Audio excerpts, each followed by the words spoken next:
اللہ کریم اپنی ریب و بیعیب کتاب میں ارشاد فرماتا ہے واللہ یرزق من یشاء بغیر حساب۔ اپنے بندوں کو رزق دینا یہ رب کائنات نے اپنے ذمہ کرم پہ لیا ہوا ہے۔ وہ اپنے بندوں کو جتنا جتنا چاہتا ہے، جتنی جتنی ضرورت ہوتی ہے، رب کائنات اتنا اتنا رزق عطا فرما دیتا ہے۔ آؤ برادران اسلام، اس رب کائنات کی عطا کا کیا کہنا؟ کالے رنگ کے گھار، اس غار کے اندر کالے رنگ کا کیڑا، جس کالے رنگ کے کیڑے تک کوئی انسان نہیں پہنچ سکتا، لیکن رب کائنات اتنا زیادہ عدل کرنے والا ہے، اس کیڑے کا جتنا مقدر اور جتنا نصیب ہے، رب کائنات اس کا نصیب بھی اس تک پہنچا دیتا ہے۔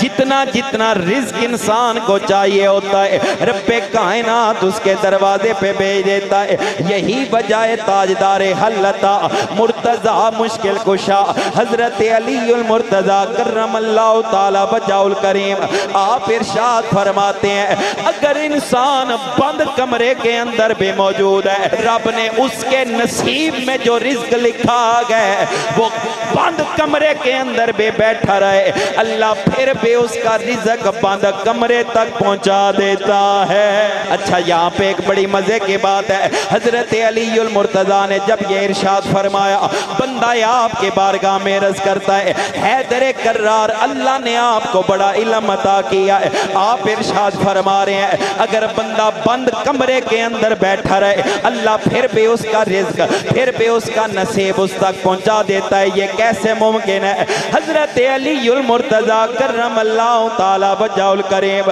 آپ کی فصاحت و بلاغت پہ قربان جاؤں، آپ کے علم مقام پہ قربان جاؤں، حیدر کرار فرماتے ہیں جب انسان کی موت آنی ہے، جب انسان کی موت آنی ہے، انسان ایک نہیں کئی کمروں کے دروازے بند کر کے بیٹھ جائے پھر بھی موت آنی ہے۔ انسان اگر زمین کے تہ خانوں میں چھپ جائے، بالا خانوں میں چھپ جائے، جب موت کا وقت مقرر ہے تب موت آنی ہے۔ حیدر کرار فرماتے ہیں جس طرح موت کا وقت مقرر ہے، انسان جہاں چلا جائے موت آ جانی ہے، اسی طرح جو اللہ نے انسان کا رزق لکھا گیا، انسان جہاں بھی چلا جائے رزق پیچھے پیچھے آ جاتا ہے۔